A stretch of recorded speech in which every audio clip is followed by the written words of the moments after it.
আজকে মাননীয় প্রধানমন্ত্রী বঙ্গবন্ধু কন্যা জননেত্রী শেখ হাসিনা এবং থাইল্যান্ডের মাননীয় প্রধানমন্ত্রী শ্রেষ্ঠা থাবিসিনের সাথে অত্যন্ত আন্তরিকতাপূর্ণ পরিবেশে দ্বিপাক্ষিক বৈঠক অনুষ্ঠিত হয়েছে। সেই বৈঠকে মাননীয় প্রধানমন্ত্রী সবিস্তারে অনেকগুলো বিষয় আলোচনা করেছেন, রোহিঙ্গা সমস্যা সহ নানাবিধ বিষয় আলোচনা করেছেন এবং থাইল্যান্ডের সাথে আমাদের যে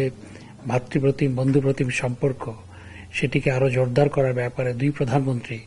অত্যন্ত আগ্রহ ব্যক্ত করেছেন এবং মাননীয় প্রধানমন্ত্রী বঙ্গবন্ধু কন্যা জননেত্রী শেখ হাসিনা বাংলাদেশের উন্নয়ন অগ্রগতি বর্ণনা করার পাশাপাশি বাংলাদেশে থাই ইনভেস্টরদের জন্য তিনি বাংলাদেশে যে 100টি ইকোনমিক জোন করা হচ্ছে এবং আমাদের আইটি ভিলেজ করা হচ্ছে সেখানে ইনভেস্টমেন্টের আহ্বান জানিয়েছেন এবং একই সাথে মাননীয় প্রধানমন্ত্রী থাই বিজনেসম্যানদের জন্য বাংলাদেশে প্রয়োজনে যদি থাই সরকারের পক্ষ থেকে চাওয়া হয়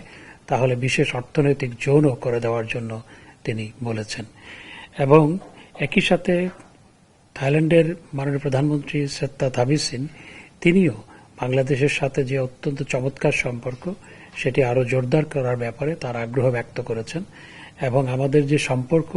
সেই সম্পর্ককে আরও বহুমাত্রিক করার জন্য আরও বিস্তৃত করার জন্য দুই প্রধানমন্ত্রী আগ্রহ ব্যক্ত করেছেন এবং আপনারা জানেন যে বাংলাদেশ যেমন মায়ানমার থেকে বিতাড়িত রোহিঙ্গা জনগোষ্ঠীর কারণে আমাদের দেশে যে সমস্যা তৈরি হয়েছে, মাননীয় প্রধানমন্ত্রী আশ্রয় দিয়েছেন 1.3 মিলিয়ন রোহিঙ্গাকে আশ্রয় দিয়েছেন। একই সাথে থাইল্যান্ডও মায়ানমার থেকে পালিয়ে আসা অনেকে আশ্রয় নিয়েছে এবং পালিয়ে আসছে। তারাও এই মায়ানমার থেকে যে সমস্ত বিতাড়িত মানুষজন বা পালিয়ে আসা মানুষজনের ভারে তারাও জর্জরিত। সুতরাং এই সমস্যা সমাধানে দুই প্রধানমন্ত্রী একসাথে অর্থাৎ দুই দেশ একসাথে কাজ করার আগ্রহ ব্যক্ত করেছেন এবং এই আলোচনায় বাংলাদেশের পক্ষ থেকে যেমন মন্ত্রীবর্গ উপস্থিত ছিলেন, একই সাথে থাইল্যান্ডের পক্ষ থেকেও পররাষ্ট্রমন্ত্রী, উপপ্রধানমন্ত্রী এবং থাইল্যান্ডের বাণিজ্য মন্ত্রী এবং একই সাথে তিনি উপপ্রধানমন্ত্রী সহ অন্যান্য মন্ত্রী এবং উচ্চপদস্থ কর্মকর্তারা উপস্থিত ছিলেন এবং সবশেষে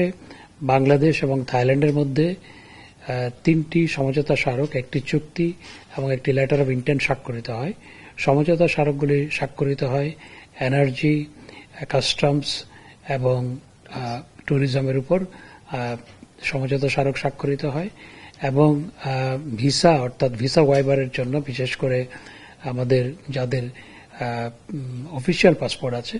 তাদের ভিসা ওয়াইভারের জন্য দুই দেশের মধ্যে চুক্তি স্বাক্ষরিত হয়েছে এবং একই সাথে আমাদের বিজনেস বাস্কেটটাকে আরো বিস্তৃত করা সম্ভবপর হবে। বাংলাদেশে বিনিয়োগ করার জন্য থাই প্রধানমন্ত্রীকে আহ্বান জানিয়েছেন এবং সেই বৈঠকে থাইল্যান্ডের ট্যুরিজম মিনিস্টারও উপস্থিত ছিলেন।